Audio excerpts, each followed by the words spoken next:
but touch it very lightly. I've had an experience of that just recently because I've been trying to learn the classical guitar. I've been working really hard every day and getting nowhere. And I've just left it for a few days and actually dreamed about it. Yeah. And then picked it up again today, went through it, whizzed through it all my work in no time. Yeah. And it seems so much easier. Yeah. Because sometimes you can kind of concentrate on something too much, can't you? Well, Eugene said to me with the fiddle, he said, actually I was trying to learn the fiddle, he said, try very, very intensely, and remember what you're doing when you're trying very intensely is breaking it down. You break your body down, and then you leave it, and when you're resting and not doing it, your body knits together with the facility you tried to get when you were breaking it down. Yeah. But it's a bit counterintuitive because you think you've got to practice every day, and you've got to do an hour a day. But you have the more you do it, sometimes you feel as if you're going backwards. And then if you leave it for a few days, it just seems to evolve. Because you can over-practice, though, you see. Yeah. Particularly in the early days, you know, you can over-practice, so you can wear yourself out. But isn't it just allowing other parts of the brain to operate? It could be allowing other parts of the brain to operate. If you're very focused on thought about whatever you're doing, then you're only using certain elements of your brain. Yeah. Whereas there's much more of your brain available to work on it. Yeah. But how would you experience that? No, I'm talking about this idea of going away and doing something else. Yeah. And basically letting your subconscious work on it. Yeah. I agree completely with you, but it would to the experiencer. When you say you let your unconscious work on it, it feels exactly the same as not doing for a while, easing back and letting itself happen, if you understand me. Because you can't directly engage the unconscious part of your mind. What you have to do is let it step in. Oh, that's right, you can't. So what they're saying is yes, and then they would say, and then beyond that, things that you've never learned start to come out as well. Now that's when it becomes slightly magical, spooky, or magical, yeah. But I mean, if you allow for that, I completely go along with that. And for most of the time, you are literally doing that. And Einstein used to say that it is the same process. You have to stop thinking about it. You work and work away at it, so you get the paradigms and all the forms that you need, and then you let them go, so that they knit themselves together in new forms. Because all you can think about are the old forms in the way you recognize them in the first place. And to allow that to happen is the same process of creativity. It's a letting go. Yeah. That's exactly the, and from an experiential point of view, that's the way it would be. But the Greeks would actually have said, well, what's actually happening there is I'm being given it. It's not me thinking, I'm being thought, if you like, by a process which is external to me because the ideas blow in when I'm not doing anything. What's happening when, have you ever been to one of these places where you play ideas games and that kind of thing, where you're literally working to generate ideas? Yeah. Brainstorming. Brainstorming, yeah.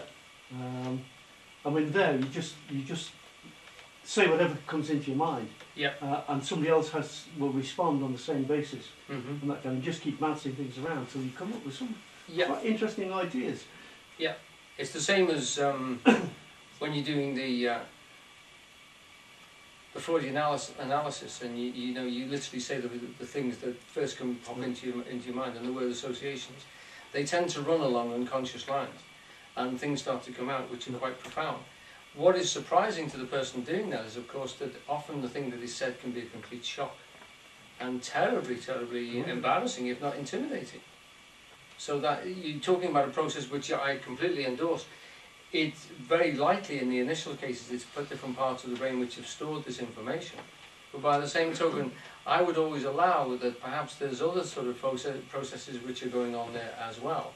When sublime things start to come through, and if we take it what the Zen characters recognize, is that the human condition is one which is constantly in tune to that. So there's no need for you to ever let go of that. Ultimately, what they're saying, I mean, this is big stuff. They're saying it is not natural for human beings to be unhappy in that sense.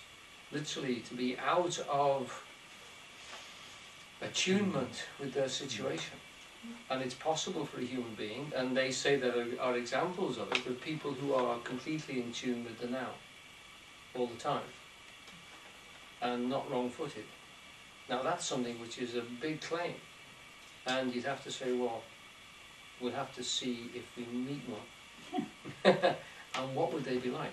But there are people, and there are people moving about who are supposed to be like that, and there's a lot of people here who think they've met one, and it was very, you know, yeah, and it was quite powerful, pretty damn close, I can assure you. Right, I want to move on a little bit because I've introduced Levi Strauss now. He's waiting in the wings, and he really wants to say something. Right, so Strauss is talking about the way people think, and particularly the what would be classed in his day as a primitive mind. I can't say that now for health and safety. What we have to say is early ideas. Wild animals, sorry, he gives us a system of categories here, and he relates them directly to the way that people in primitive tribes would think about each other. He suggests that wild animals, foxes, wolves or predators, game, farm animals, pets and vermin, they're different categories. So you've got A, wild animals, B, foxes, wolves and predators, C, game, something you eat off, you live off, D, farm animals, E, pets and F, vermin. And he brings them directly, and he finds these things are being represented in stories, in folk tales, and in myths and legends as strangers, A, which relates directly to wild animals, foxes, wolves and predators as enemies, game as friends, which is a weird one, D, farm animals as neighbours, E, pets as companions, and vermin as criminals. And if you look closely at Wind and Willows, you'll see that with one noticeable exception is that in England at the time that this was written, a mole would have been classed as vermin.